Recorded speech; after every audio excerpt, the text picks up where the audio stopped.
You have to be tough as a damn boot to be good, because you have to stand your ground when you need to stand your ground, and you have to be able to say no when it's time to say no, and you have to mean it. And so then you have to think and plan strategically so that when you're going to say no, you can mean it and it will stick. You know, and that takes a certain amount of integrated malevolence, I would say. And once it's integrated, it's not malevolence, it's strength. It's strength of character. It's the ability to stand your ground. And you have to cultivate that. And you cultivate that, at least in part, by telling the truth. And so you take your place in the world as a decent person and as a decent citizen, and you play the hierarchical game properly. And that is to stand up straight with your shoulders back. It's like the world's an onslaught.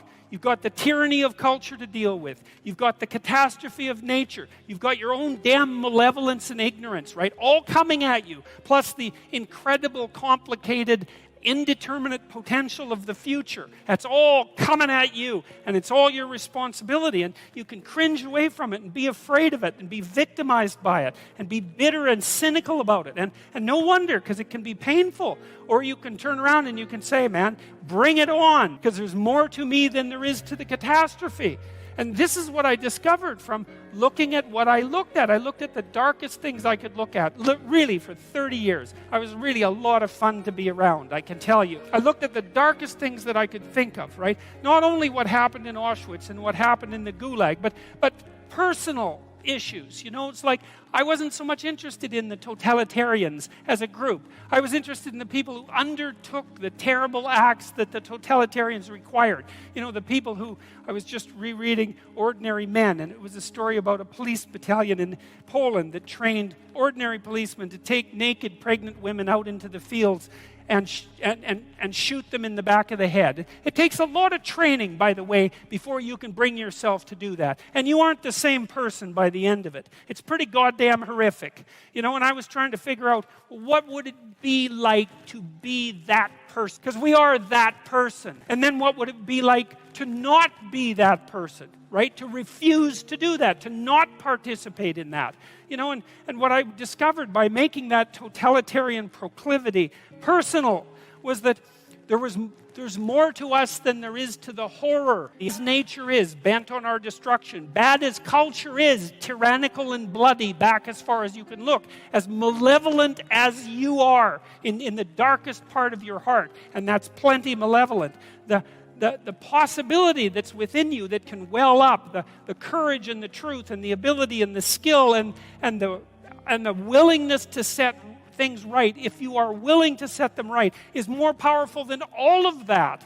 And so it's so interesting. It was proof for me of an old saying I read from Carl Jung. It's an alchemical motif, in stir qualinus inventur, which is what you most want to be found will be found where you least want to look, essentially. And it's so interesting because it means that if you're willing to turn around and to stand up straight and face the darkness like fully, what you discover at the darkest part is the brightest light, and that's something that's so much worth discovering, because there's going to be terrible darkness in your life, and it's going to make you cynical and bitter, and it could easily be that you're just not looking at it enough, because if you looked at it enough and you didn't shy away and you brought everything you had to bear on it, you'd find that there was more to you than there was to the horror.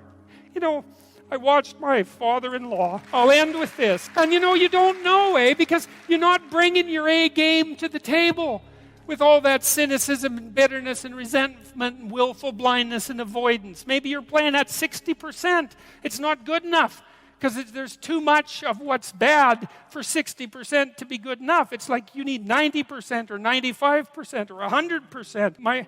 When about 15, 20 years, my mother-in-law developed prefrontal temporal dementia, which I wouldn't recommend. You know, it's one of those degenerative neurological diseases like Alzheimer's, and those bloody things are, like, they're in the top echelon of awful. You know, you watch a person deteriorate before your eyes. It's a lengthy death, and it was slow. And her husband, he was he lived in this little town that I grew up in, about 3,000 people. And he was quite a character, man. Everybody knew him. I bought him a Foghorn Leghorn t-shirt once, because that's kind of what he was like. He was loud and sort of bombastic, but he stood up straight, I can tell you. And he played the fool a little bit, mostly for the amusement of people, but he was no damn fool. And I always admired him and liked him. And the feeling was mutual, thank God, since I married his daughter.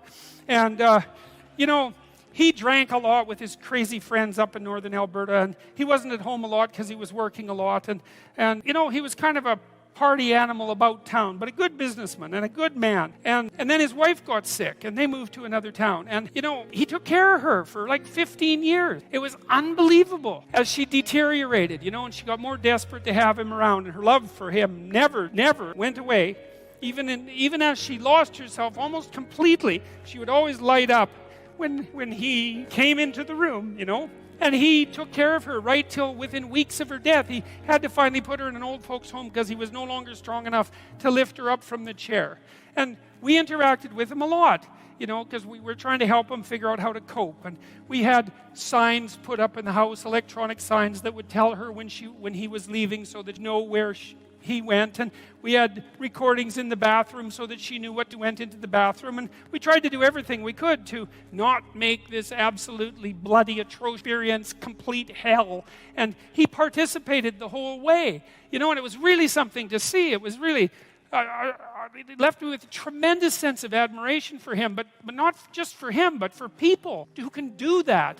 And if there was a new decline, he took it on, and he didn't complain about it, and he tried to do what he could, and like, it was no picnic, don't get me wrong, but it wasn't hell.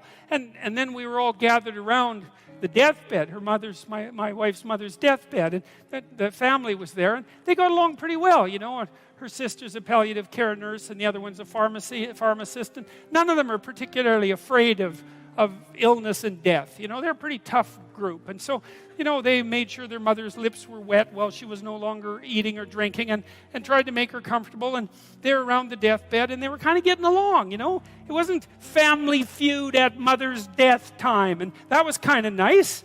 And she died, and that was that. But it wasn't just that, because the fact that the family had coped with it well and nobly and honorably, I would say, brought them together. They were closer afterwards than they were before, and they all had more respect for their father. And then in the old folks' home, he met another woman who had a husband there who had Alzheimer's, and they got to know each other, and he died after a while, and she died after a while, and then a few months later they started going out, and then eventually they had a relationship, and now they live together. And so he gained something. Like, it wasn't that he replaced what he lost, you know what I mean? Because he still has pictures of his wife up in his house, and she was the love of his life, and that's not going away. But, his family respected him more, and everybody pulled together more, and it wasn't hell at the deathbed, it was just tragedy, and the family pulled together more. And that was a good example of how you can extract at least a certain amount of light out of what's dark, even at a personal level. And it's worth asking yourself. It's like, drop what you're doing that's foolish, that and pick an aim that's worthwhile, to make things better for yourself, like you're worth taking care of, like you're worth something, and to surround yourself with people who believe the same, and who are rejoicing in your accomplishments and unhappy when you fail, right? And you're comparing yourself to your accomplishments of yesterday and not to someone else's today, so that you're not jealous and bitter. And you put your own house in order so that you're not cursing the world when some of its disarray might be your fault. And you're trying to pursue something meaningful, and you're doing your best to tell the truth, and all of that. And then you see what happened. Who the hell are you? You think you're a miracle of some bloody bizarre sort. We've been around for 3.5 billion years. Every single one of your relatives propagated successfully, and here you are against all possible odds in this world of hell, in some sense, and bitterness and tyranny and malevolence. And yet God only knows what's inside you, this capacity for consciousness, the capacity to confront potential and to turn it into something good. That's us, man.